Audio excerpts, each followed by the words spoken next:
Hey everyone, welcome back to my YouTube channel Wangshan lovers. तो कैसे हैं आप सब? आई होप कि आप सब बहुत अच्छे होंगे। तो आज मैं आपके साथ Wangshan if we are the curse of my life का नेक्स्ट पार्ट शेयर करने वाली हूँ। आई होप कि ये फैन फिक्शन पसंद आ रहा होगा। पसंद आ रहा है तो प्लीज़ एक लाइक ज़रूर किया करें। मैं क्या ही बोलूँ आप लोगों को, बार बार बोलकर मेरा भी मन नहीं करता कि मैं बोलूँ लाइक कर दीजिए और कमेंट किया करें। बार बार बोलने से क्या फ़ायदा। एंड आपको बैकग्राउंड में थोड़ी सी बारिश की आवाज़ आएगी क्योंकि यहाँ पर बारिश हो रही है। ओके, तो चलिए फिर आज का पार्ट हम शुरू करते हैं।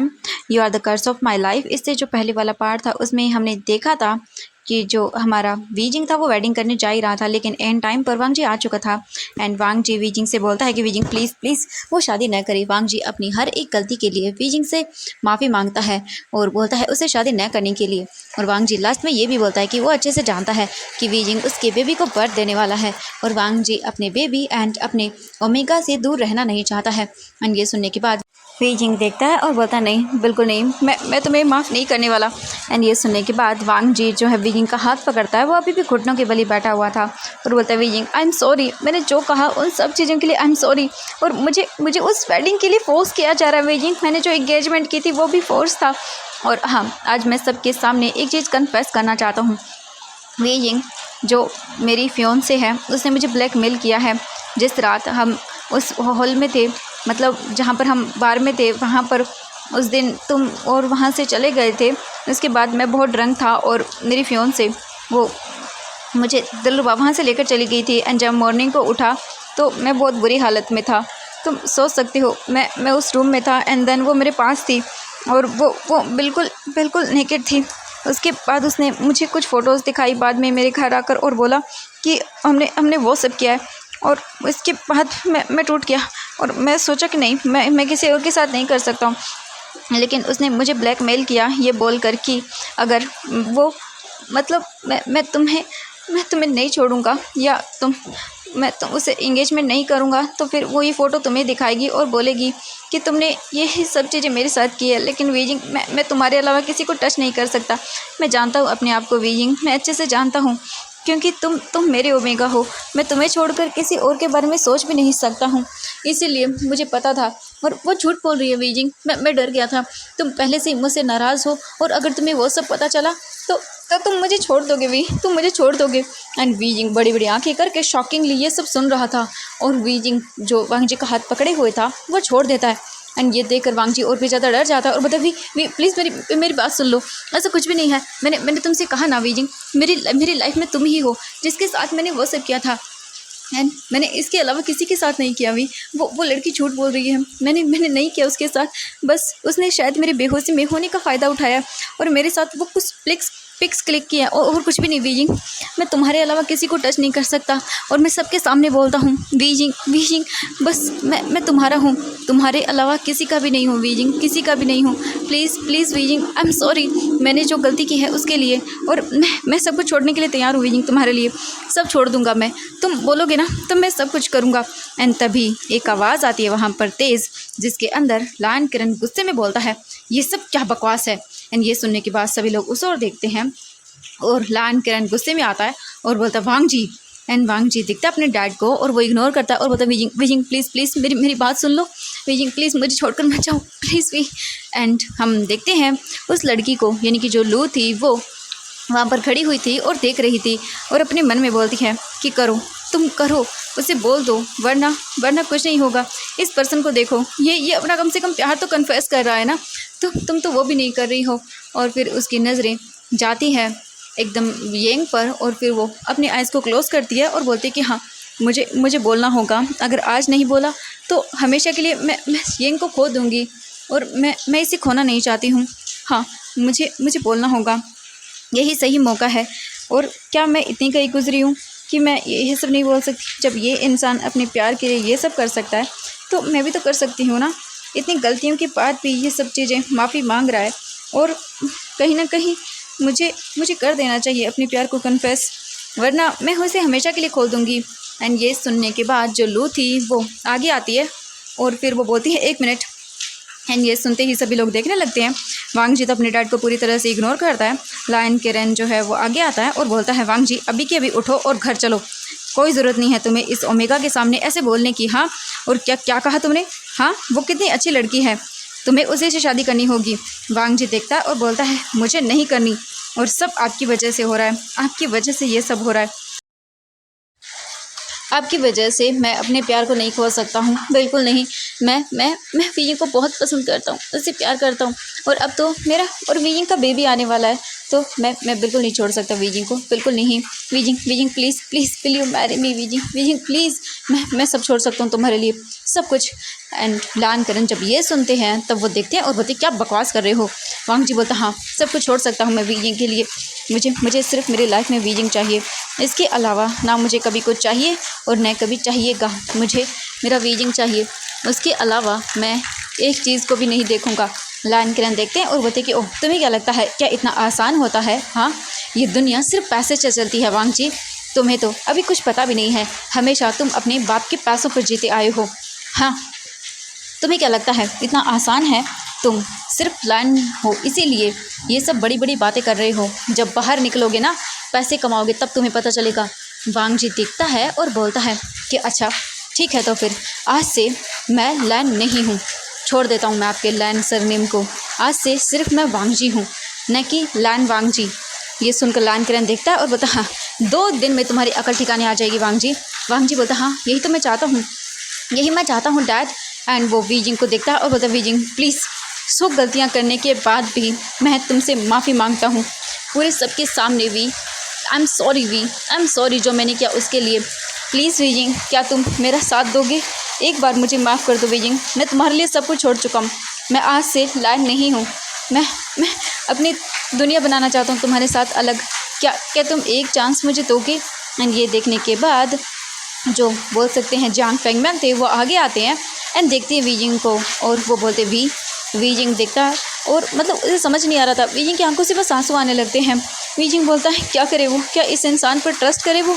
वीजिंग अच्छे से जानता है कि वो वांग जी के बिना नहीं रह सकता है, भले ही वो कितनी भी नफरत क्यों ना कर ले वांग जी से, लेकिन प्यार तो सिर्फ वो वांग जी से करता है, भले ही शादी क्यों ना कर ले वो किसी से, लेकिन कभी खुश नहीं रहेगा। ये सब देखने के बाद जो जियांग फेंगमैन आते वीजिंग के पास एंड वीजिंग को देखते हैं, और वो फिर वांग जी को देखते हैं, फिर लायन किरण को, और सभी चीज़ें देखते हैं, और फिर वो बोलते हैं वीजिंग ये बच्चा तुमसे माफ़ी मांग रहा है, और आई नो मैं जानता हूँ मैं बहुत गुस्सा हूँ वांग जी से कि वो तुम्हें ऐसे छोड़कर चला गया, लेकिन वो माफ़ी मांग रहा है तुमसे, और उसकी आंखों में मुझे दिख रहा है कहीं ना कहीं तुम दोनों की ही गलती है, क्योंकि तुम दोनों ने ही अपने रिश्ते को नहीं समझा ठीक से, कहीं इसकी गलती है और कहीं तुम्हारी भी गलती है, तुम दोनों को अपने रिश्ते को एक और चांस देना चाहिए, हो सकता है तुम्हारा रिश्ता बेहतरीन बन जाए। एंड फिर वो येंग को देखते हैं और बोलते हैं कि और हाँ जहाँ तक बात है येंग की, तो मुझे नहीं लगता कि वो तुम्हारे रिश्ते को डिसरिस्पेक्ट करेगा। येंग देखता है और बोलता है कि हाँ बिल्कुल, अगर वीजिंग तुम चाहते हो वांग जी से शादी करना तो तुम कर सकते हो, इट्स ओके। और वैसे भी अगर तुम मतलब इससे प्यार करते हो, ये तुमसे माफ़ी मांग रहा है, तो तुम्हें हाँ एक चांस देना चाहिए। हर किसी को एक सेकंड चांस मिलना चाहिए, क्या पता तुम्हारी लाइफ बेहतर से बेहतरीन बने। और वैसे भी वीजिंग मैंने तुमसे कहा था कि मैं तुम्हारे हस्बैंड होने की सारी ड्यूटीज़ निभा सकता हूँ, लेकिन शायद मैं तुम्हें वो जगह न दे पाऊँ जो मेरी ओमेगा की थी, क्योंकि पहला प्यार पहला ही होता है, हम चाहकर भी नहीं भुला सकते हैं। मुझे नहीं पता, लेकिन मैं तुम्हें यही कहूँगा कि तुम अपने दिल की सुनो। एंड ये सुनकर वीजिंग देखता है और फिर वो कुछ सोच में पड़ जाता है। वांग जी बोलते वीजिंग प्लीज़ माफ़ कर दो मेरी 1000 गलतियाँ, प्लीज़ क्या तुम एक बार करोगी माफ़ मुझे, इतने लोगों के सामने मैं तुमसे भीख मांगता हूँ, प्लीज़ माफ़ कर दो मुझे। एंड वीजिंग देखता है अपने डैड को, लायन सिचन जो है वो आते हैं और बोलते हैं प्लीज़ माफ़ कर दो मेरे भाई को, मेरा भाई बहुत अच्छा है प्लीज़। एंड लायन किरण बोलते हैं सिचन देखता है और बोलता है डैड बहुत हो गया, लेकिन मैं आज आपके नहीं अपने भाई के साथ हूँ, वो जो कर रहा है वो सही कर रहा है। एंड ये बोलकर वो अपने डैड को चुप करवा देता है। लायन किरण बोलता है कि हाँ जब 2 दिन ऐसे सड़कों पर घूमेगा ना बिना लायन सरनेम के, तो इसे अच्छे से पता चल जाएगा कि क्या है पैसा और क्या नहीं, 2 दिन में तुम्हारे ऊपर से ये प्यार का भूत उतर जाएगा। एंड ये बोलकर लायन किरण वहाँ से चले जाते हैं। जो बोल सकते हैं लू थी वो सब चीज़ें देखती हैं और फिर वो आगे आती है और बोलती है मुझे कुछ कहना है येंग। एंड ये सुनकर येंग देखता है और बोलता हाँ लू क्या हुआ तुम। एंड फिर वो अपने घुटनों के बल बैठ जाती है, अपनी ड्रेस को ठीक करती देखती है और बोलती है कि मैं तुमसे बोलना चाहती हूँ कि मैं तुम्हें बहुत पहले से पसंद करती आई हूँ और मैं तुम्हें बहुत पसंद करती हूँ। मैं जानती हूँ कि तुम्हारी ऑलरेडी ही वेडिंग हो चुकी थी। मैंने तुम्हें एक बार पहले भी देखा था, लेकिन वेडिंग के बाद जब तुम हमारे ऑफिस में ज्वाइन हुए उसके बाद मुझे पता चला कि तुम्हारी शादी हो चुकी है। लेकिन फिर भी मैं तुम्हें पसंद करती गई, हमेशा यही सोचती गई कि तुम किसी और के हो। अपने आप को समझाती गई कि तुमसे मैं प्यार ना करूं, लेकिन धीरे धीरे करके मुझे तुमसे और भी ज़्यादा प्यार होता गया। और बाद में मुझे पता चला कि तुम्हारे ओमेगा की डेथ हो चुकी है। हम कितने सालों से साथ थे, लेकिन मेरा प्यार तुम्हारे लिए एक सेकंड के लिए भी कम नहीं हुआ और मैं बस तुमसे प्यार करती गई। लेकिन मैं अब चाहती हूँ तुम क्या मुझे अपनाओगे प्लीज़। मैं जानती हूँ कि मैं ये बहुत गलत टाइम पे बोल रही हूँ, लेकिन मैं तुम्हारे बेबी का, तुम्हारी प्यारी फैमिली का अच्छे से ख्याल रखूँगी। और अगर तुम मुझसे प्यार नहीं भी कर पाए तो भी कोई बात नहीं, मैं तुम्हारा और तुम्हारी बेबी का ख्याल रखने के लिए ज़िंदगी भर तैयार हूँ। प्लीज़ मुझे एक्सेप्ट कर लो, please will you marry me. And ये बोल कर वो अपने पॉकेट से रिंग निकालती है और वो येंग के सामने बैठ जाती है। एंड ये सभी देख कर शॉक हो जाते हैं। एटलीस्ट वी ही खुद शॉक था। एंड वो देखता है और पता नहीं उसे क्यों अजीब लगता है। वांग जी ये देखता है और अपने मन में बोलता है कि ओ माय गॉड, ये सच में। इसके बाद फिर वांग जी और जो लू थी वो एक दूसरे को देखते हैं और दोनों स्माइल करते हैं और वो दोनों अपने ओमेगा और अल्फा को देखते हैं। वांग जी वी को देखता है और फिर लू जो है वो येंग को देखती है और जो येंग था वो देखता है और बोलता है लू ये सब। तो लू देखती है और बोलती है हाँ मैं तुमसे प्यार करती आई हूँ और अगर मैं जानती हूँ कि मतलब इतना आसान नहीं है तुम्हें मुझे प्यार करना। इट्स ओके अगर तुम मुझे कभी प्यार नहीं भी कर पाए तो, लेकिन मैं तुमसे शादी करना चाहूँगी, तुम्हारा ख्याल रखना चाहूँगी और तुम्हारे बेटे को भी अपना बेटा मानूंगी। और येंग की मॉम आती है और बोलती है लू बेटा तुम सच में येंग को पसंद करती हो? येंग को पसंद करती हो तो तुमने पहले क्यों नहीं कहा? ये सुनने के बाद लू बोलती है कि मैं जानती हूँ कि मैंने पहले बोलना चाहिए था, लेकिन मुझे डर लगता था कि ये येंग को बुरा न लग जाए। येंग बोलता था कि वो अपनी ओमेगा से बहुत प्यार करता आया है, लेकिन मुझे नहीं पता था कि वो ऐसे अचानक से शादी कर लेगा और इसीलिए मैं आज यहाँ पर आई थी। मैं क्या करूँ, मुझे खुद को नहीं पता था। एंड ये सुनने के बाद येंग की मॉम बोलती बेटा अगर तुम कुछ पहले बोलती तो मैं तुम्हारी शादी करवाती येंग से। येंग देखता है और बोलता मॉम। तो येंग देखती है, आई मीन येंग की मॉम देखती है और बोलती है कि हाँ बेटा अगर लू तुमसे प्यार करती है तो ज़रूर उसे एक्सेप्ट करो। मैं नहीं चाहती कि ऐसे निराश हो। और वीजिंग ऑलरेडी ही किसी और का है और मैं भी चाहूँगी कि वीजिंग उस लड़के को हाँ बोल दे, क्योंकि मैंने उसकी आंखों में भी सच्चाई देखी है और वो इतने लोगों के सामने तुमसे माफ़ी मांग रहा है तो तुम्हें कर देना चाहिए माफ़। एंड सभी लोग वीजिंग को देखते हैं और येंग को देखते हैं। येंग जो है अपनी आइज़ क्लोज करता है और फिर वो देखता है अपने बेबी को, जो येंग का बेबी था वो भाग कर आता है और बोलता है डैड अगर अगर आंटी लो मेरी मामा बनेंगी तो मैं बहुत खुश हूँ। ये कितना ख्याल रखती है मेरा और आपका भी कभी कभी जब ये हमारे घर पर आती है। एंड ये सुनने के बाद येंग दिखता है अपनी बेटी को और फिर वो दिखता है लू को और बोलता है yes I marry you. And ये सुनने के बाद येंग तो बहुत ही स्माइल करता है अपने बेटे के लिए कि हाँ लू मतलब उसके बेटे का बहुत ख्याल रखती है बहुत बार। और ये सब चीज़ें येंग को याद आती है एंड वो स्माइल करता है और बोलता है कि हाँ क्यों नहीं, उसे शायद कहीं ना कहीं हो सकता है लू को एक चांस देना चाहिए, वो इतने टाइम से वेट कर रही है। एंड अब बारी थी हमारे वांगजी की। वांगजी पप्पी आई से वीजिंग को देखता है एंड वीजिंग देखता है वांगजी को घूर के और अपने मन में सोचता है और अपने स्टमक पर हाथ रखता है और फिर जो अपने डैड थे जियांग फेंगमैन उनकी ओर देखता है और बोलता डैड मैं क्या डिसीजन लूँ। जियांग फेंगमैन वीजिंग के पास आते हैं, उसे हक करते हैं और उसके ईयर में बोलते हैं एक्सेप्ट कर लो बेटा उसे, वो बहुत अच्छा लड़का है, सबके सामने तुमसे माफ़ी मांग रहा है और उसने सरनेम को छोड़ दिया, अपने डैड को छोड़ दिया, वो तुम्हारे लिए सब कुछ सच में छोड़ सकता है वी। ऐसे लड़के को कभी मत जाने दो। और इतने लोगों के सामने वो तुमसे माफ़ी मांग रहा है, अपनी गलती एक्सेप्ट कर रहा है, तो प्लीज़ वी एक्सेप्ट कर लो उसे। और मैं जानता हूँ कि तुम खुश नहीं रह पाओगी किसी और के साथ, और वैसे भी तुम उसके मार्क ओमेगा हो। मैं जानता हूँ कि मैं तुम्हारी शादी करवा के गलत कर रहा था, लेकिन मैं बस ये नहीं चाहता था कि कोई तुम्हें गलत बोले, क्योंकि तुम प्रेग्नेंट थे और तुम जानते हो लोग क्या बोलेंगे। और अब तो वैसे भी सबको पता चल चुका है। वी जिंग देखता है और बोलता हाँ। इसके बाद वो देखता है वांगजी को और बोलता है खड़े हो जाओ। वांगजी देखता है और बोलता नहीं मैं खड़ा नहीं हूँगा तब तक तुम मुझे हाँ नहीं बोल देते। वी जिंग बोलता हाँ हाँ ठीक है मैं रेडी हूँ। मैंने ये सुनने के बाद वांगजी देखता है और बोलता सीरियसली माय गॉड। एंड वांगजी तुरंत उठता है, वी जिंग को हक करता है और बोलता थैंक यू सो मच। वी यिंग बोलता है, दूर हटो मुझसे, मैंने तुम्हें शादी के लिए हाँ बोला है लेकिन तुम्हें माफ नहीं किया है। ये सुनकर वांग जी देखता है और बोलता है, हाँ लेकिन क्यों? वी यिंग बोलता है, मुझे नहीं पता, अब हटो दूर। वांग जी मुंह बनाता है और साइड होता है।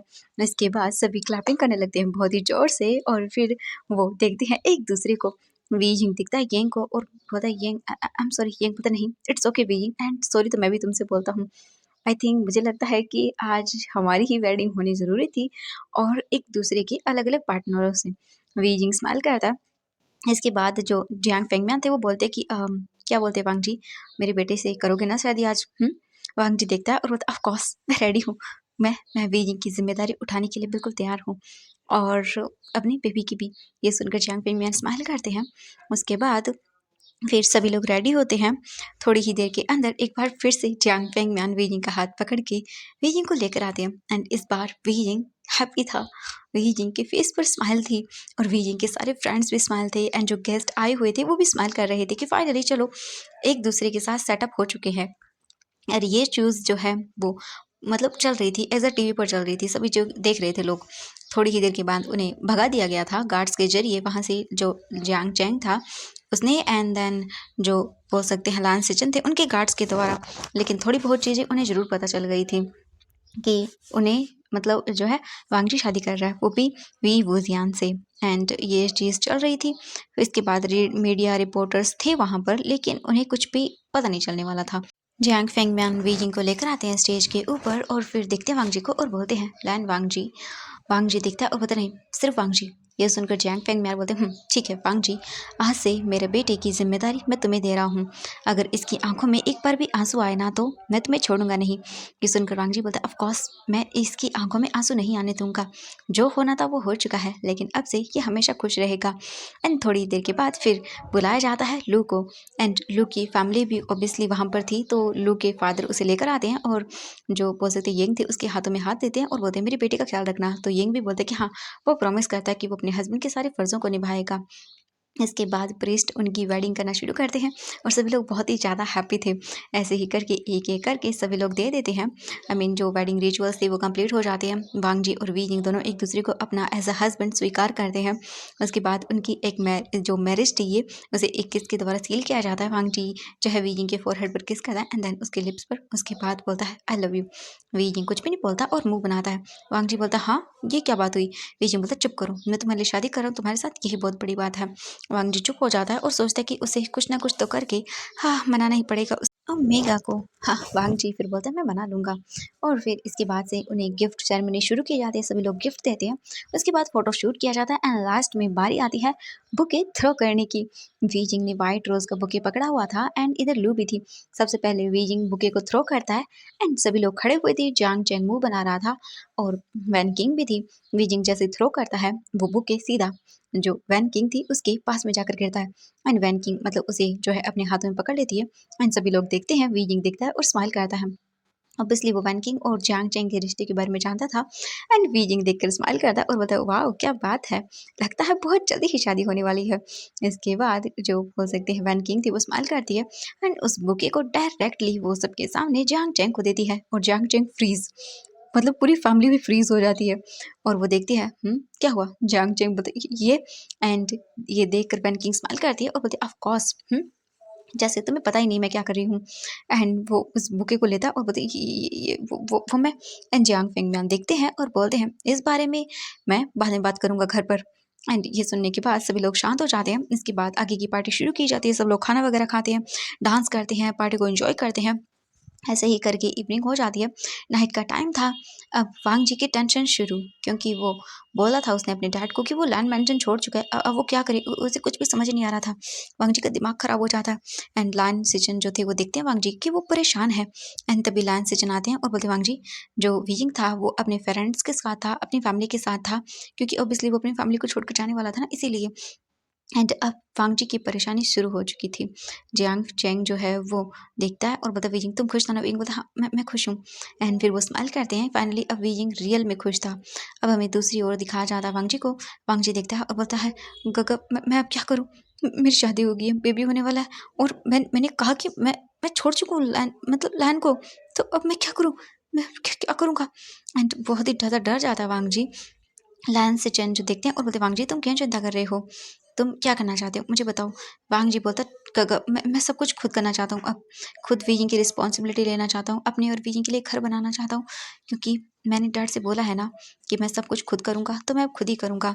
ये सुनने के बाद देखते हैं जो बोल सकते हैं लायन से चाहते वो बोलते वांग जी लेकिन डैड तो ऐसे ही हैं, कोई बात नहीं वो मान जाएंगे। वांग जी बोलता नहीं, बिल्कुल नहीं, आप जानते हैं मैंने बोला है तो इसका मतलब मैं करूँगा, मैं घर नहीं आऊँगा।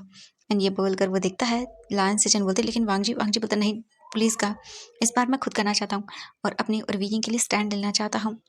मैं नहीं चाहता कि डैड ये बोले कि मैंने मैंने 2 दिन के अंदर हाँ सबक सीख लिया, और इस बार मैं उन्हें दिखाना चाहता हूँ कि मैं लैन सरनेम के बिना भी सर्वाइव कर सकता हूँ, और अब मुझे बस सब कुछ खुद करना होगा। मैं कैसे भी करके सब कुछ कर लूँगा हैंडल, अब मुझे कुछ भी नहीं चाहिए और सब कुछ खुद करूँगा मैं। ये बोलकर वो देखता है और लायन सेजन बोलते ठीक है वांग जी, मेरा अपार्टमेंट है तुम वहाँ पर जा सकते हो। वांग जी बोलता नहीं बिल्कुल भी नहीं, मुझे अब कुछ भी नहीं चाहिए, सब कुछ खुद करूँगा। तभी जो जियांग फेंगमैन थे वो आते हैं और बोलते वांग जी देखते हैं और बोलते अंकल। एंड ये सुनने के बाद जियांग फेंगमैन बोलते हैं अब से तुम मुझे अंकल नहीं डैड बुलाओगे, और वैसे भी पार्टी ऑलमोस्ट ख़त्म हो चुकी है, सब लोग गेस्ट आ चुके हैं, चलना नहीं है। वांग जी बोलता हाँ हाँ मैं वीजिंग को वो। एंड ये सुनने के बाद जियांग फेंगमैन बोलते हैं तुम मुझे डैड बोलोगे तो अब हमें घर नहीं चलना। वांग जी देखता है और बोलते घर। तो जियांग फेंगमैन बोलते हाँ बिल्कुल, क्यों तुम हमारे साथ नहीं रहने वाले, तुमने तो कहा कि तुम सब कुछ खुद करोगे और मैं देखना चाहता हूँ कि तुम कैसे सब कुछ खुद करते हो। ये सुनकर वांग जी बोलता है हाँ मैं बिल्कुल खुद करूँगा, घर मैं आपके साथ। तो जियांग फेंगमैन देखते हैं और बोलते हाँ क्यों, क्या हुआ, जब मेरा बेटा तुम्हारे घर आ सकता है तो तुम क्यों नहीं आ सकते। मैंने तुम्हें बेटा माना है, अपना सन इन लॉ नहीं। ये सुनकर वांग जी देखता है और बोलते लेकिन जियांग फेंगमैन बोलते हैं कोई लेकिन वेकिन नहीं। चलो। इसके बाद वो वांग जी को लेकर आते हैं और फिर बोलते वी बेटा चले घर। एंड ये सुनने के बाद वीजिंग देखता और बोलता हाँ डैड। एंड इसके बाद वो सभी बैठ जाते हैं, वीजिंग कुछ भी नहीं बोलता। वीजिंग और वांग जी एक कार में बैठे हुए थे अकेले, और यंग की फैमिली जो है वो बाय बोलकर जा चुकी थी, इनके साथ ही अपने घर के लिए निकल चुकी थी वो यहाँ से। और जो बीजिंग था वो बैठा हुआ था एंड वांग जी उसके साथ था, एंड देन गाड़ी में ड्राइवर था। बस कोई कुछ नहीं बोल रहा था, बस चुप थे। बीजिंग कुछ भी नहीं बोलता, वांग जी बोलता वी, लेकिन बीजिंग घूर के देखता है तो वांग जी चुप हो जाता है और सोचता है कि फिलहाल के लिए उसका चुप रहना ही ठीक है, क्योंकि बीजिंग बहुत गुस्से में है। और उसके और गुस्से को बढ़ाना यानी कि और भी ज़्यादा अपने लिए मुसीबत पैदा करना, इसीलिए वो कुछ भी नहीं बोलता है और ऐसे ही बैठा रहता है। थोड़ी ही देर के बाद मैरिज हॉल से वो लोग पहुंच जाते हैं जियांग मैंशन के अंदर, यानी मैंशन नहीं बोलेंगे, घर ही बोलेंगे, नॉर्मल घर था। इसके बाद सभी कार से बाहर निकलते हैं और वीजिंग जो है वो निकलता है बाहर। वांग जी वीजिंग के लिए डोर ओपन करता है, लेकिन वीजिंग उस डोर से न निकलकर दूसरे डोर से निकलता है। वांग जी देखता है और बोलता है वांग जी तुम तो फंस गए पूरी तरह से। और लान सेचन भी जो है वो यहीं पर आते हैं एक बार के लिए अपने बोल सकते हैं फियोंसे के साथ। इसके बाद सभी लोग आते हैं एंड देन फिर वांग जी जो है वो आता है वीजिंग के साथ, वीजिंग का हाथ पकड़ता है और बोलता है वीजिंग मेरी बात तो सुनो ना। लेकिन वीजिंग घूर के देखता है तो वांग जी फिर से चुप हो जाता है। इसके बाद सभी लोग जो है अंदर जाते हैं एंड ग्रैंड वेलकम किया जाता है। एंड वीजिंग और वांग जी दोनों शॉक, वांग जी सबसे ज़्यादा शौक था। एंड ये देख कर जियांग फेंगमैन स्माइल करते हैं और बोलते क्या मेरा सन इन लोग घर पर आ रहा है हमारे घर, तो क्या हम उसका सेलिब्रेशन नहीं करेंगे। एंड ये सुनने के बाद वीजिंग स्माइल करता है और वांग जी को आज ना बहुत खुशी फील हो रही थी। उसने नहीं सोचा था कि सच में वीजिंग उसे मतलब हाँ बोल देगा, उसने सोचा भी नहीं था कि ऐसा हो जाएगा। Oh my god. And then सच में ऐसा हो गया था। वांग जी बहुत खुश था। एंड इसके बाद सभी अंदर आते हैं, अंदर आने के बाद सभी देखते हैं एक दूसरे को। चांग फेंग मैन बोलते हैं वांग जी बेटा तुमने अपनी फैमिली को छोड़ तो दिया है, लेकिन क्या तुम सच में रह पाओगे। वांग जी बोलता हाँ बिल्कुल मैं रह पाऊंगा, और अब से मैं सब कुछ खुद करूंगा, अपने और वीजिंग के लिए एक घर बनाऊंगा और जहाँ पर हम सब लोग रहेंगे। ये सुनकर जियांग फेंग मैन बोलते हैं बेटा तुम भी ना। ये सुनकर वांग जी बोलता नहीं बिल्कुल नहीं, अब से मैं खुद सब चीज़ें हैंडल करूँगा। मुझे अपना फ्यूचर बनाना है, अपने बेबी का फ्यूचर बनाना है और अपने ओमेगा के लिए एक ब्यूटीफुल सी लाइफ तैयार करनी है। एंड ये सुनकर वीजिंग को खुशी होती है अंदर से, क्योंकि यही वीजिंग चाह रहा था। लेकिन अभी भी उसके अंदर बहुत सारी क्वेश्चन थे जिनका सवाल उसे वांग जी से चाहिए था। लेकिन फिलहाल वो कुछ भी नहीं बोलता अपनी फैमिली के सामने, सब लोग खुश थे इसीलिए। और वीजिंग अंदर से बहुत खुश था कि फाइनली चलो सब ठीक हो गया है। एंड वीजिंग मतलब इस बात से ज़्यादा खुश था कि वांग जी ने अपनी मतलब बोल सकते हैं अपने सरनेम तक को छोड़ दिया। ये उसके लिए बहुत बड़ी बात थी, और वो लैंड मैंशन में नहीं रहेगा, सब कुछ खुद करेगा। और यही चीज़ वीजिंग को सबसे ज़्यादा अच्छा फील करवा रही थी। इसके बाद जियांग फेंगमैन बोलते हैं तो वीजिंग बेटा तुम जाओ। एंड फिर वो देखता है यू को, यू बोलती कि हाँ, एंड वो वीजिंग को लेकर चली जाती है, वहाँ से यानली भी जाती है। इसके बाद वांग जी देखता है तो बोल सकते हैं वहाँ पर जियांग चैंग था। जियांग चैंग आता है वांग जी के पास एंड वो वांग जी को देखता है घूर के और बोलता है कि देखो लान वांग जी, अगर इस बार मेरा भाई तुम्हारी वजह से रोया ना तो मैं तुम्हें। वांग जी बोलता है हाँ हाँ मैं समझ गया, मैं कुछ भी नहीं करूँगा, और मैं प्रॉमिस करता हूँ वी जिंग का मैं बहुत अच्छे से ख्याल रखूँगा और उसे एक बार भी नहीं रोने दूंगा, ठीक है। एंड ये सुनकर जियांग चैंग बोलता है यही तुम्हारे लिए सही होगा, वरना तुम्हारी टांगे तोड़ दूंगा। वांग जी बोलता है हाँ हाँ। एंड इसके बाद जियांग चैंग भी अपने रूम में चला जाता है। फिर जियांग चैंग के जाने के बाद वांग जी दिखता है पूरे घर को, और ना अब उसे अजीब लग रहा था। तभी वांग जी का फ़ोन रिंग करता है, वांग जी फ़ोन को देखता है तो कॉल उसके गगा था। इसके बाद वांग जी बाहर आता है और बाहर आने के बाद फ़ोन को पिक करता है और बोलता है हेलो गगा। दूसरी ओर से जो लान सिचन थे वो बोलते वांग जी तुम ठीक से पहुंच तो गए ना वहाँ पर। वांग जी बोलता है हाँ गगा मैं बिल्कुल ठीक हूँ, एंड आप चिंता मत करिए, वीजिंग की फैमिली बहुत स्वीट है, मैं अच्छे से जानता हूँ, एंड वो लोग मेरे साथ बहुत अच्छे से बिहेव कर रहे हैं और अब से मुझे सब चीज़ें करनी है। लायन सिचन बोलते हैं हाँ मैं जानता हूँ वांग जी तुम सब हैंडल कर लोगे, और अभी मैं घर ही जा रहा हूँ, मुझे लगा कि एक बार तुमसे बात कर लूँ सब ठीक है या नहीं। वांग जी बोलता हाँ बिल्कुल सब ठीक है। इसके बाद लायन सिचन बोलते हैं ओके ठीक है वांग जी, क्योंकि वो जानते थे अभी भी यिंग और वांग जी का साथ रहना ज़्यादा ज़रूरी है, इसीलिए वो फ़ोन को कट करते हैं। वांग जी जो है वहीं पर गार्डन में घूमता रहता है। थोड़ी ही देर के बाद जैंग फेंग मैन आते हैं और बोलते वांग जी पीछे देखता है और बोलता अंकल। तो जैंग फेंग मैन देखते हैं और बोलते नहीं मैंने तुमसे कहा ना कि आज से तुम मुझे अंकल नहीं डैड बुलाओगे। ये सुनकर वांग जी स्माइल करता है हाँ, और बोलता है वैसे वाह मैं बहुत अजीब सा फील कर रहा हूँ यहाँ आप लोगों के साथ, मैं कुछ मैनेज कर लेता। ये सुनकर जियांग फेंगमैन बोलते नहीं बिल्कुल भी नहीं, तुम मेरी बेटी जैसे ही हो नहीं मेरे बेटे ही हो, और जब Jiang Cheng Wei Ying and Yanli यहाँ पर रह सकते हैं तो तुम क्यों नहीं। हाँ हमेशा ज़रूरी नहीं कि जिम्मेदारी सिर्फ तुम ही उठाओगे, कई जिम्मेदारी हम भी उठा लेंगे। जैसे तुम वीजिंग के लिए कोई घर लेते तो ऑब्वियसली वहाँ पर वीजिंग का हक भी होता, एंड देन ये वीजिंग का घर है तो ऑब्वियसली तुम्हारा भी तो हक हुआ ना यहाँ पर। वांग जी बोलता हाँ थैंक यू सो मच, अगर आप नहीं होते तो शायद वीजिंग हाँ नहीं करता।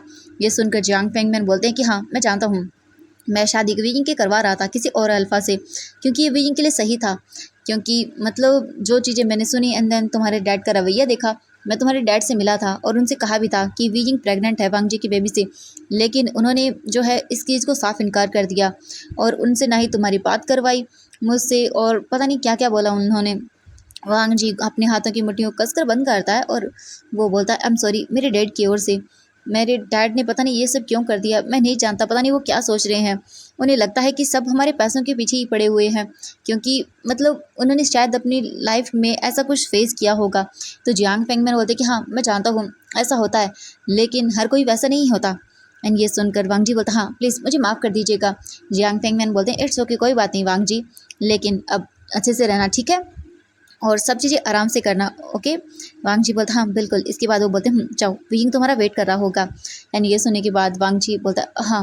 एंड इसके बाद जियांग फेंगमैन जो है वो अंदर आते हैं वांग जी के साथ, और जियांग फेंगमैन देखते हैं तो मैडम यू वहीं पर खड़ी हुई थी। मैडम यू जो है वो जियांग फेंगमैन को देखती हैं और फिर जियांग फेंगमैन अपने रूम की ओर चले जाते हैं। इसके बाद मैडम यू आती है वांग जी के पास और बोलती है तुम वांग जी विंग का रूम जानते हो ना। वांग जी बोलते कि हाँ जानता हूँ मैं। इसके बाद वो बोलते कि हाँ ठीक है। इसके बाद जो है मैडम यू भी चली जाती है वहाँ से अपने रूम में एंड डोर को बंद कर लेती है। अब हमें वांग जी को दिखाया जाता है, वांग जी बहुत ही नर्वस था क्योंकि उसकी मतलब एक ही दिन में वेडिंग हो गई। अब उसकी वेडिंग नाइट है, वीजिंग प्रेग्नेंट है, उसने हाँ बोल दिया, शादी हो गई। ओ माय गॉड, वांग जी को समझ नहीं आ रहा था, वो हंसे गाए रोए क्या करे, वो उसे कुछ समझ नहीं आ रहा था। एंड वांग जी धीरे धीरे करके ऊपर की ओर जाना शुरू करता है। इसके बाद वो रूम में आता है एंड देन जो डोर था उसे ओपन करता है। हम वीजिंग को देखते हैं जो कि बेड पर बैठा हुआ था एंड बस गेट की ओर ही देख रहा था। जैसे ही वांग जी आता है वीजिंग बैठ जाता है आराम से। वांग जी अंदर आता है और देखता है तो वीजिंग मुंह फुलाकर बैठा हुआ था। वांग जी आकर डोर को बंद करता है और उसके बाद वो धीरे धीरे करके वीजिंग के पास आता है और वीजिंग के पास आकर वो बैठ जाता है घुटनों के बल और देखता है वीजिंग अपना मुंह फेर लेता है। वांग जी अपना सर नीचे करता है और बोलता है Wei I am sorry, please मुझे मुझे माफ़ कर दो। मैं मैं मैं तुमसे माफ़ी मांगता हूँ। आई नो, मैं जानता हूँ कि मुझे वो सब नहीं करना चाहिए था, ना ही तुम्हें छोड़ के जाना चाहिए था। मैं जानता हूँ मेरी सबसे बड़ी गलती थी फैन चाव के साथ उस उस बेट को लगाना, उसके बाद तुम्हारे पास आना। लेकिन जब जब मैं पहली बार तुम्हारे पास आया तब मुझे अजीब लगा वीजिंग, और उसके बाद से मुझे मुझे ना ये बैट वगैरह सब चीज़ें बहुत ही बुरी लगने लगी। जैसे जैसे मैं तुम्हारे क्लोज आता गया, तुम्हें जानता गया, मुझे तुमसे प्यार होता गया और मैं वो चीज़ भूल चुका था भी। और मैंने वैन चाओ से उस दिन बोला भी था कि मैं कोई बेट वगैरह तुम्हारे साथ नहीं लगाने वाला हूँ। लेकिन उस वैन चाओ ने जब ये बात मुझसे कही तब मुझे बहुत गुस्सा आया कि मैं बस तुम्हारे साथ बेट के लिए हूँ। तो मैंने उसे बोला कि नहीं, मैं बेट के लिए नहीं हूँ एंड मैंने मना कर दिया था उसके साथ ये सब करने से। लेकिन मुझे नहीं पता था कि उस वैन चाओ ने पहली बार जब मुझसे इसकी बात की थी तब रिकॉर्डिंग कर ली थी और बस वो मुझे नीचा दिखाना चाहता था, सबके सामने मुझे इंसल्ट करवाना चाहता था और इसलिए उसने ये सब किया था। भी प्लीज़ मुझे माफ़ कर दो। और मेरी सेकंड गलती ये थी कि हाँ, मुझे शायद कहीं ना कहीं तुम्हारे साथ ऐसे बॉन्ड नहीं बनाना चाहिए था। हम फ्यूचर का नहीं सोच सकते, तुम्हारे भी तो कुछ अलग हो सकते हैं बाद में चीज़ें आगे जाकर। लेकिन मेरा फिक्स था वेजिंग, मैं तुम्हारे लिए इसी करीब आया था और शायद वो मेरी गलती थी, मुझे इतना जल्दी सब नहीं करना चाहिए था। लेकिन मैं कभी भी उस चीज़ के लिए गिल्टी नहीं था भी। मैंने हमेशा ही यही सोचा था जब मैंने पहली बार तुम्हें प्रपोज़ किया था वेडिंग के लिए कि मैं तुमसे ही शादी करूँगा, तो वो बिल्कुल सच था भी। मैं तुमसे ही शादी करना चाहता था। मेरी उसके बाद सेकंड गलती, उस उस मीटिंग से वापस आने के बाद अपने डैड की बातों पर यकीन करना। मैं ऑलरेडी ही इतना फ्रस्ट्रेट था, उसके ऊपर से मेरे डैड ने मुझे वो पिक्स दिखाई जिसमें तुम पैसे लिए हुए थे और उसके बाद तुम्हारी वो रिंग जो मैंने तुम्हें दी थी वो उन्होंने मुझे दी। तो मैं पता नहीं कैसे उन सब चीज़ों को मान गया। मैं टूट गया वेजिंग, बिल्कुल टूट गया। मेरे डैड की बातें न जाने क्यों मुझ पर कैसे असर कर गई। उसके बाद मैं पता नहीं क्यों उन सब चीज़ों को याद करने लगा और मैं मेरे डैड की बातों में आ गया। उसके बाद मेरी सेकंड गलती, उस दिन बार में तुम मतलब कुछ भी क्यों न कर रहे थे, लेकिन मुझे ऐसे तुम्हारे साथ मिसबिहेव नहीं करना चाहिए था उस टाइम। तुम्हें उस टाइम अगर मैं उस टाइम समझा देता कि ये सब झूठ है तो शायद इतना कुछ होता भी नहीं, तुम्हें ये सब नहीं सहना पड़ता। मेरी ही गलती थी कि मैं नशे में था और ऊपर से वहाँ आकर ड्रंक कर लिया मैंने एंड देन पूरी ड्रंक हालत में पता नहीं मैं क्या क्या बोल गया एंड मुझे नहीं पता था भी मैं क्या बोल रहा हूँ उस टाइम। मेरी वो भी गलती थी, इसके लिए भी मुझे माफ़ कर दो। और सबसे बड़ी गलती मेरी मेरी उस टाइम ड्रंक होने की थी और वो लड़की मुझे अपने साथ लेकर चली गई। मुझे तो पता भी नहीं था कि क्या हो रहा है क्या नहीं। मॉर्निंग को जब उठा तो वो लड़की थी मेरे साथ और वो भी पता नहीं, मतलब मैं नेकेड था। एंड ये सुनकर वीजिंग देखता है और उसकी कॉलर को पकड़ता, अपनी क्लोज करता और बोलता क्या कहा तुमने। वांग जी देखता है वीजिंग को, अपने फेस को ऊपर नहीं करता, नीचे से ही, और बोलता आई एम सॉरी। जब मैं मॉर्निंग को उठा तो वो मैं बिल्कुल नेकेड था। उसके बाद मैंने अपने आप को ड्रेसअप किया और देखा तो उसने कहा कि हमारे बीच सब कुछ हुआ है एंड मैं बहुत डर गया था। मैं भाग गया वहाँ से, मैं भाग गया बीजी, अपने घर आया, बहुत रोया, बहुत ड्रिंक किया। उसके बाद जब मैं बाहर आया तो मुझे पता चला कि वो लड़की मेरे डैड से मिलने के लिए आई है। वो दिलरुबा, उसने मेरे डैड को बता दिया और उसके बाद मेरे डैड ने मेरे सामने कोई रास्ता ही नहीं छोड़ा और मुझे फ़ोटोज़ दिखा के ब्लैकमेल किया। उस टाइम पे मैं समझ गया था अगर सच होता तो शायद ये मुझे ब्लैकमेल नहीं करती, लेकिन उसने मुझे ब्लैकमेल किया। तभी मैं समझ गया कि इसने ये सब चीज़ें ऐसे ही की हैं, मेरी बेहोशी में मेरा फ़ायदा उठाया बस इसने, अपनी उस कुछ पिक्स को क्लिक करके। क्योंकि मैं कितना भी ड्रिंक क्यों ना हो कर लूँ, लेकिन मुझे नाइट क्या हुआ ये याद रहता है। लेकिन उस टाइम मुझे याद नहीं था कि मैंने कुछ भी किया था। मुझे बस इतना याद था कि हाँ, वो मुझे लेकर ज़रूर आई है। लेकिन उसके बाद मैं सो गया था, शायद बस उसने मेरे साथ पिक्स ही क्लिक करवाई है और कुछ भी नहीं हुआ। और उसने मुझे ब्लैकमेल करके कहा कि अगर मैं ये पिक तुम्हें दिखाऊंगा या तुम्हें दिखाऊंगी तो तुम यकीन कर लोगे। और उस टाइम पर मुझे लगा था कि हाँ, तुम यकीन कर लेते, क्योंकि उस टाइम सिचुएशन ही कुछ ऐसी थी, ऑलरेडी ही तुम मेरी वजह से हर्ट हो चुके थे। अगर उस टाइम तुम्हें कोई भी कुछ भी बोलता तो तुम यकीन कर लेते भी। लेकिन मेरा ट्रस्ट करो भी, मैंने उसके साथ कुछ भी नहीं किया दिलरुबा के साथ। एंड मैं तो उसके साथ इंगेजमेंट भी नहीं करना चाहता था। मैं कहीं खोया हुआ था, तुम्हारे बारे में सोच रहा था एंड उसने मेरी रिंग में, मतलब फिंगर में वो रिंग पहना दी थी भी। मैं नहीं करना चाहता था। वे यिंग वांग जी को देखता है और उसे एक खींच के स्लैप लगाता है एंड वांग जी जो है बस उसकी आंखों से आंसू गिर जाते हैं। वे यिंग पकड़ता है वांग जी को, दोबारा से अपनी क्लोज करता है और बोलता है तुमने ऐसा सोचा भी कैसे। अगर तुम मुझे सच आकर बताते तो मैं कहीं ना कहीं तुम पर यकीन करता। अब भी तो कर रहा हूँ ना कि तुम मेरे अलावा किसी के साथ कुछ नहीं कर सकते हो। ये सुनने के बाद वांग जी देखता है ऊपर और बोलता है I am sorry, I am sorry Wei, I am sorry. तुम्हारे डैड बिल्कुल सही थे, शायद हम दोनों की ही गलती है। हमने शायद एक दूसरे पर ट्रस्ट ही नहीं किया। हमें लगा कि हम एक दूसरे से बात नहीं करेंगे, अगर गुस्सा ही करेंगे तो ये सब शॉर्ट आउट हो जाएगा, लेकिन नहीं, शायद हम दोनों को एक दूसरे से बात करनी चाहिए थी। ये सब चीज़ें इतनी फैलती ही नहीं। यह सुनकर वी जिंग वांगजी को गले लगाता है एंड वांगजी भी वी जिंग को गले लगाता है और दोनों रोते हैं। वी जिंग को देखता है वांगजी और फिर बोलता है वी जिंग के फेस को अपने हाथों में लेकर, वी जिंग क्या क्या तुम मुझे माफ़ कर दोगे? वी जिंग देखता है और बोलता है हाँ, मैंने तुम्हें माफ़ तो कर दिया है, लेकिन लेकिन ऐसे नहीं, तुम्हें तुम्हें पनिशमेंट दूंगा मैं। एंड ये बोलकर वांगजी के चेस्ट पर वी जिंग मारने लगता है। वांगजी स्माइल करता है और बोलता हाँ, जितने चाहे उतनी पनिशमेंट दे दो, लेकिन मुझसे कभी दूर मत जाना भी। आई एम सॉरी, तुम्हें नहीं पता ये 1 महीना मैं तुम्हारे बिना कैसे रहा हूँ। वहाँ पर हर पल हर सेकंड तुम्हारी याद आती थी। मैं 1 सेकंड भी तुम्हारे बिना नहीं रह पाता था। हर पल तुम्हारी फ़ोटो देखता रहता था। तुम्हें तो यकीन भी नहीं होगा, मैं जिस अपार्टमेंट में रहता था वहाँ पर पूरे रूम में तुम्हारी फ़ोटो थी एंड मुझे मुझे हर पल तुम्हारी याद आती थी। तुम्हारी फ़ोटो को देखते देखते ही सो जाता था एंड उठता भी तुम्हारी फ़ोटो को देखकर था। कहीं मन नहीं लगता था। मैं वहाँ पर गया भी इसीलिए था कि मैं बस कुछ टाइम ले सकूं, उस लड़की के हाथों से अपनी फ़ोटोज़ को डिलीट करवा सकूं, उसके बाद तुम्हारे पास आऊं। लेकिन मुझे तो पता तक नहीं था कि तुम इतनी बड़ी प्रॉब्लम को फेस कर रहे हो। अगर मुझे गगा फ़ोन करके नहीं बताते तो शायद आज तुम किसी और के होते। एंड ये सुनकर वी जिंग देखता है और बोलता हाँ, तो तुम्हारे गगा? तो वांगजी बोलता हाँ, मुझे गगा ने कॉल करके बताया कि क्या हुआ, और मैं खुद हैरान था। और मुझे जानने के बाद मेरे गगा ने कहा कि बस बस वांगजी, तुम्हें इतना ही काम करना है, तुम एयरपोर्ट पर आना है, उसके बाद सब हो जाएगा। एंड मेरे गगा ने सब अरेंज करके रखा था। मैं तो सोच भी नहीं सकता था। मुझे लगा कि मैं तुम्हें खो दूँगा, लेकिन मेरे गगा और मेरे फ्रेंड्स की वजह से आज आज तुम मेरे पास हो। Wei love you. Wei Ying दिखता है और बोलता love you too. And Wangji फिर वी जिंग के लिप्स पर उसे एक सॉफ्ट किस करता है और उसके बाद दूर होता है। वी जिंग भी देखता है वांगजी को एंड वांगजी बोलता वी तुम प्रेग्नेंट थी?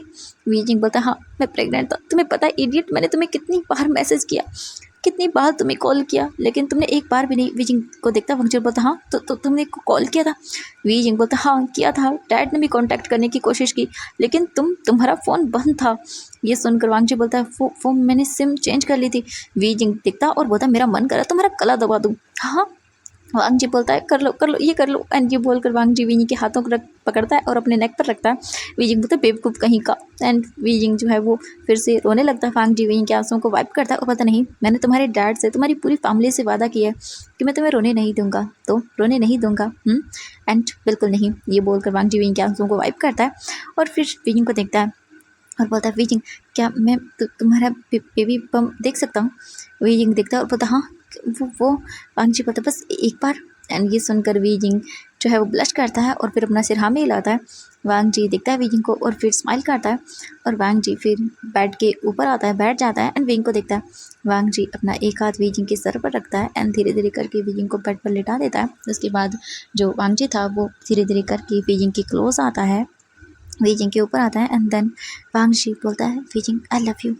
वीजिंग बोलता है I love you too. And ये दोनों बोलकर वो एक दूसरे को देखते हैं। इसके बाद वांगजी स्लोली अपना एक हाथ वीजिंग की शर्ट पर रखता है जो उसने कोट पहना हुआ था उस पर, एंड देन फिर कोट के बटन्स को ओपन करता है और वीजिंग का कोट साइड में निकाल कर रख देता है। वीजिंग को पता नहीं क्यों अजीब लग रहा था। वांगजी वीजिंग की ईयर के क्लोज आता है और बोलता है वीजिंग आज हमारी वेडिंग नाइट है। एंड ये सुनते ही वीजिंग की जैसे मानो सांसें ही रुक जाती है। वीजिंग की हार्ट बीट बहुत ही फास्ट हो जाती है। वीजिंग को पता नहीं क्यों बहुत अजीब सा लगने लगता है। एकदम से वीजिंग जैसे घबरा जाता है और वो बोलता है वो वांगजी वीजिंग के फेस पर अपनी फिंगर रखता है और उसके फेस को टच करता है। एंड वीजिंग अपनी आइज़ को क्लोज करता है और अपने एक हाथ से बेड शीट को टाइट करके पकड़ लेता है और बस उसकी सांसें बहुत ही हैवी हो जाती हैं। जैसे जैसे वांगजी अपना फेस वीजिंग के फेस के क्लोज लेकर आ रहा था वैसे वैसे वीजिंग की धड़कनें बढ़ रही थी।